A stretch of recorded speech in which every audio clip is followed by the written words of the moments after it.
Imagine the world asleep, lights off, streets quiet, not a soul in sight. But in those dark hours when no one's watching, the night doesn't rest, it reveals. These are three true stories of what happened when the world was silent and something else was wide awake. Hi guys, welcome back to the channel. Tonight we're stepping into that eerie hour when the rest of the world goes still. These are three disturbing true horror stories that all happened in the dead of night, when help is far and shadows come alive. Let's get started. Story 1, The Thing That Watched Me Sleep by Daniel Reese. My name is Daniel Reese, and what I'm about to share happened back in 2019 during one of the worst periods of my life. I had just gone through a divorce and was living alone in a small one-bedroom apartment just outside of Richmond, Virginia. The place was cheap, the neighborhood wasn't great, and everything about the apartment screamed isolation. I took the unit because it was all I could afford at the time, and I figured solitude was what I needed. But what I got in that place, especially at night, was something else entirely. The layout was simple: living room, kitchenette, bathroom, and a single bedroom. The windows faced a narrow alleyway, so not much light ever made it in, and at night, it was pitch black. I was working graveyard shifts at the time, warehouse loading dock, and my schedule had flipped. I'd get home around 3:30 in the morning, shower, maybe eat something, and then sleep until the afternoon. That routine was steady for months. I didn't socialize. I barely left on weekends. I was just existing. It started with noises. At first it was subtle. I'd be lying in bed and hear a creak from the floorboards in the hallway. Just one. Always one. Like someone had stepped once and stopped. Then silence. I told myself it was the building settling or someone in a nearby unit, but the problem was I lived on the top floor, and the hallway outside my bedroom didn't share walls with another apartment. It led only to my kitchen and the front door. Then one night I woke up and found my bedroom door slightly open. That might not sound like much, but I always shut my door. Always. It made me feel safer. That night I had gone to bed at 4 a.m. after a double shift. I remember specifically closing the door because I had checked it twice. When I woke up around noon, it was open about 6 inches, just wide enough to show the dark hallway beyond. I thought maybe I was more tired than I realized and forgot to latch it. That excuse worked the first time, but it kept happening. Over the next few weeks, I'd wake up with the door in different positions, sometimes cracked an inch, other times halfway open. One time I woke up to find it completely open, and the light in the kitchen was on. I never left it on, and I hadn't used it that night. That was when I started feeling watched. It sounds cliche, I know, but I'd lie there frozen under the blanket, eyes locked on the open doorway, and feel something in the dark. Not see it, feel it, like there was something just out of sight, staring directly at me, studying me. I never heard footsteps, never saw movement. Just that heavy, cold silence pressing on my chest. The kind of silence that has weight to it. I bought a motion sensor nightlight and placed it in the hallway. I figured if anything moved out there, it would trigger the light. That worked for 2 nights. Then the third night, I woke up to the light already on and my door open again. I sat up in bed and stared into the hallway. At first, I saw nothing. Then, the light dimmed slightly, like something large had passed between it and the wall, but there was no shadow, nothing I could see. I held my breath and waited, and then I heard it. Breathing, not from me. A slow, rasping inhale, then a long exhale, deep, wet, close. I felt the urge to shut the door but couldn't move. I was paralyzed, not physically, but with a kind of primal fear I hadn't felt since I was a kid. The breathing continued for maybe 30 seconds, then stopped. The nightlight flickered and went out. I didn't sleep again until the sun was up again.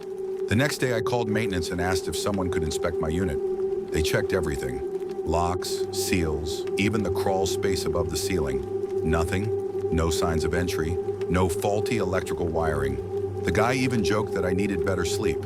I laughed it off, but deep down, I knew something was wrong. That weekend, I set up my phone with a motion-activated recording app. Just audio. I didn't want to know what I might see, but I needed to know if I was losing my mind. I placed it on the nightstand, plugged in, and let it run while I slept.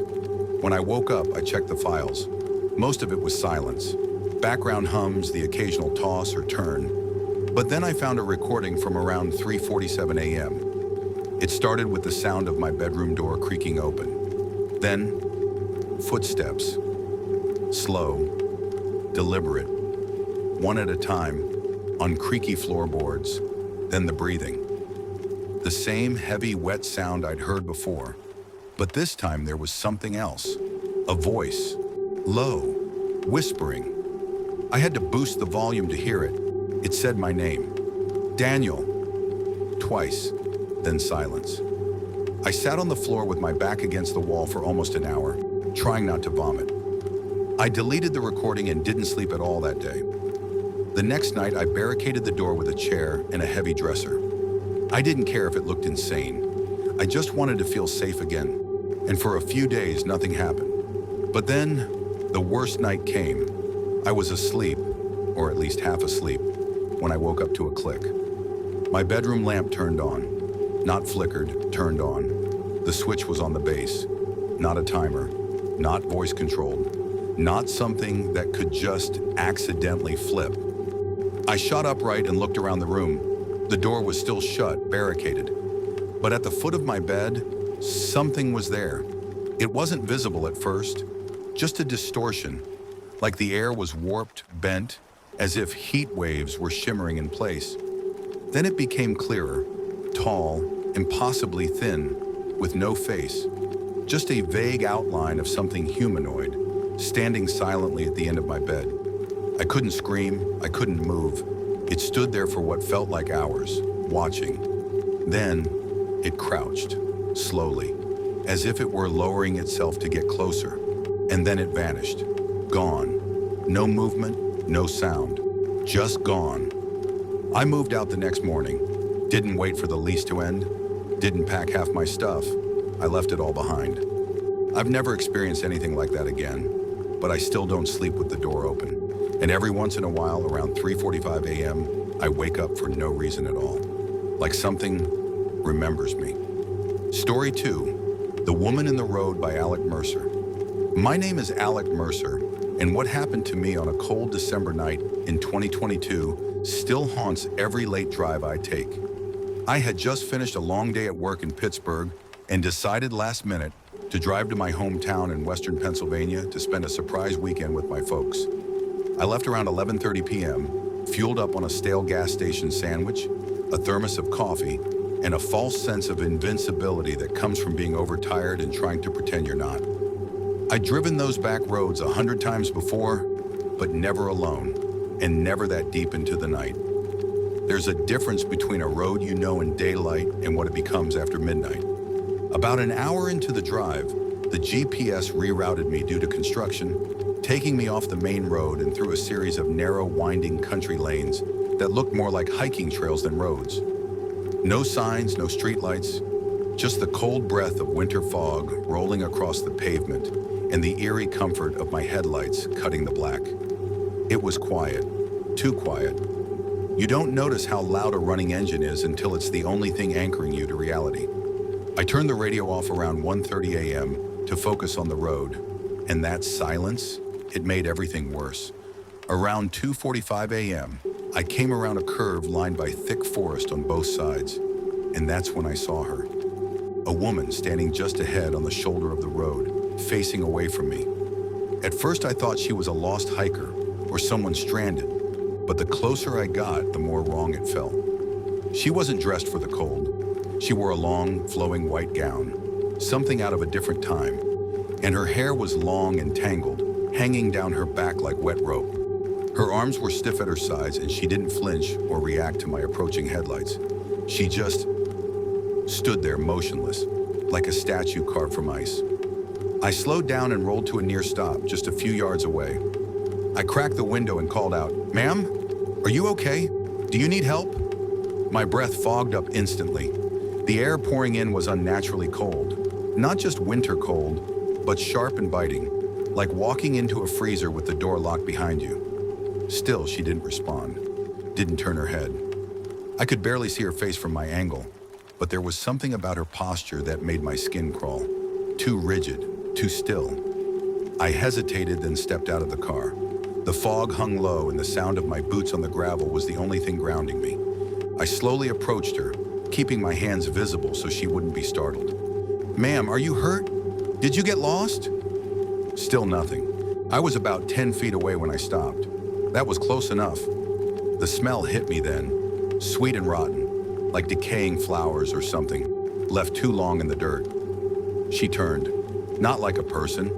There was no startled reaction, no sudden jerk of the shoulders. It was too smooth, too deliberate, like something programmed to move, not something alive. When her face finally came into view, my legs locked up. Her skin was bluish and veiny, almost translucent in the headlights. Her mouth was slightly open, jaw slack, and her eyes, those eyes, wide, glassy, completely black. Not just the irises, the entire eye, like deep wells that didn't reflect light. Her lips twitched as if she were whispering, but no sound came out. Her mouth moved in a strange rhythm, too slow, like she was speaking underwater. I stepped back, every instinct screaming at me to run. Then without warning, she took a step toward me. The way she moved, it wasn't right. Her limbs bent awkwardly, her knees too far to the side, like she hadn't walked in years. Her bare feet made no sound on the cold gravel, and she left no footprints in the thin layer of frost on the shoulder.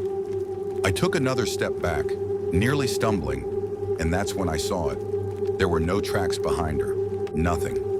Just untouched frost and the faint steam rising from the road. She had either appeared out of thin air, or...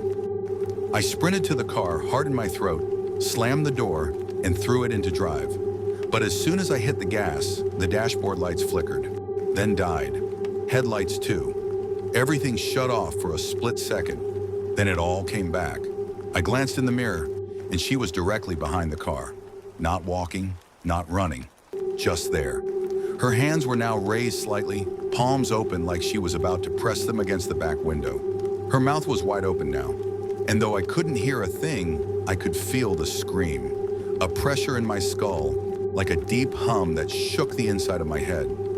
I floored it. The tires spun slightly, then caught, and I sped off down the road, engine growling like it was fighting something behind it. I didn't look back. Not until I reached a wide intersection near a shuttered gas station. I pulled over, turned on every light in the car, and sat there for a long time with the engine idling. I checked the back seat, checked every window. She was gone. Eventually, I made it home, but I didn't tell anyone about what happened. Not at first. Who would believe me?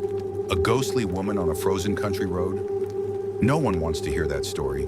They want logic. But a few weeks later, I started asking around. Quietly, subtly. Local forums, Facebook groups, small-town pages. And I wasn't the only one. She appears just before 3 a.m. She doesn't speak, but she whispers your name. They say if you let her in your car, you never make it home. One post had a blurry photo, looked just like the woman I saw. Same dress, same hair. Caption read, "She's looking for the driver who hit her and ran. And if she thinks it's you, she follows you home." Since that night, I've taken a different route every time I visit my parents. And if I have to drive at night, I don't stop. Not for anything. Story 3. The Knock at 317 by Lisa Moreno. My name is Lisa Moreno, and what happened to me during the summer of 2018 is something I still can't explain. Not fully, not logically. At the time, I was renting a small house on the outskirts of Santa Fe, New Mexico. I was working from home, freelancing as a translator, which meant I kept weird hours and was often up late working in total silence. I loved that house when I first moved in. Old adobe walls, a fenced yard, lots of privacy. The rent was cheap because it was a little remote, but I didn't mind. I liked the quiet. The nights out there were something else, though. Once the sun set, everything around the house just disappeared. No city lights, no hum of distant traffic. Just a thick, inky blackness pressing against the windows. I had a porch light, sure, but it only lit up a small circle of gravel. Beyond that, total darkness. You couldn't see the fence. Couldn't see the road, just empty space. It was a Friday night in late July when it started. I'd been working at my desk near the window in the living room, facing the yard. It was hot, even with the fan going, and I had all the windows open to let in any possible breeze. I remember glancing at the clock, 3:17 a.m. exactly. I was finishing an email when I heard it. 3 knocks. Not loud, not frantic, just steady. Knock, knock, knock. At the front door, I froze. My first thought was, who the hell knocks at this hour? No one should have been there. My nearest neighbor was over half a mile away. I hadn't seen a single car on the road in hours. And yet someone was knocking on my door like they had every right to be there. I stood up slowly, heart pounding. I didn't turn on any lights. Instead, I moved to the window beside the door and peeked through the blinds. No one was there. Just the porch. Empty. The porch light was still on, casting its usual glow, illuminating the old wooden steps and part of the gravel path. But no one was standing on it. I opened the door a crack, leaned out, and scanned the yard. Nothing. No footsteps, no voices, no movement. I shut the door, locked it, and chalked it up to maybe hearing something fall or shift outside. Old houses make weird noises all the time. But then it happened again. Knock, knock, knock. Exactly 3 minutes later, 3:20 a.m. This time I was sure. It was the same sound, measured, firm, and coming from the front door. I ran to the window again, still no one there. Porch empty. But this time I felt something else. Pressure. It's hard to describe, but it was like the air had thickened around me, like I was underwater. My ears started ringing, and I had this overwhelming sense that I was being watched. Not from outside, but from inside the house. I grabbed the baseball bat I kept behind the door and backed away, heart hammering. I turned on all the lights in the living room and kitchen, trying to break the feeling, trying to fill the house with anything that might chase away the thing I couldn't see. And then it stopped. No more knocking, no more pressure. Eventually, I managed to calm down enough to go to bed, though I left every light on in the house that night. I didn't sleep much. The next night I stayed up again, partly because I had work to finish, partly because I couldn't shake the feeling of being watched. The hours crept by, 2 o'clock, 2:45, 3 o'clock. I sat at the same desk, waiting, listening. Every creak in the walls made my skin crawl. At exactly 3:17 a.m., it happened again. Knock, knock, knock. I jumped up and rushed to the window, but this time, something was different. There was a shape, a figure, standing just outside the range of the porch light, where the darkness swallowed up the edges of visibility. I couldn't see a face, or even a full body, just a silhouette, tall, thin, standing perfectly still, not swaying, not moving, just there. I wanted to scream, but I couldn't make a sound. I shut the blinds and backed away, bat in hand, adrenaline surging. I called the police from my cell phone and told them someone was outside my house. They arrived 20 minutes later. By then, of course, the figure was gone. The officers walked the property, shone their flashlights around the fence line, checked the road. Nothing. No tire tracks, no footprints. Just my panicked explanation in the empty yard. They were polite, but I could tell they didn't believe me. Maybe a coyote or shadow playing tricks, one of them said before they left. But I knew what I saw. The next day, I installed a security camera facing the front porch. I told myself if it happened again, I'd get proof. I needed something to convince myself I wasn't losing it. That night, I couldn't sleep. I just sat in the dark, watching the porch camera feed on my laptop. The timestamp clicked forward, minute by minute. 3:16, 3:17, knock, knock, knock. I flinched so hard I nearly dropped the laptop. My breath caught in my throat as I stared at the feed. There, at the edge of the porch, the motion light flicked on and the camera froze. Just for a second. Then the screen glitched, pixelated, skipped back 5 seconds and restarted the clip. When it came back, the porch was empty. I rewound it again. Same thing. The video glitched at the exact moment the light came on, then resumed after the figure would have been gone. I don't know how to explain it. The camera worked fine all day. No glitches, no problems. But at 3:17 a.m., something interfered. Something didn't want to be seen. After that, I stopped staying up. I started sleeping with white noise on full blast, trying to drown out anything outside. But every morning after, I'd find strange things near the porch. Muddy footprints, feathers, once a long scratch mark across the doorframe. I never heard the knocking again, but I never felt safe either. I moved out 2 weeks later, and ever since then, I wake up at 3:17 a.m. like clockwork, sweating, gasping, feeling like someone just knocked. I live in a third-floor apartment now. No yard, no porch, but every so often when I lie there in the dark, I swear I hear it again. Knock, knock, knock. Thanks for watching. If you like this video, please like, share, and subscribe to our channel for more creepy stories. Which of these true stories gave you a chilling experience? Let us know. Until next time, stay curious, stay safe, and remember, sometimes the scariest stories are the ones that are real.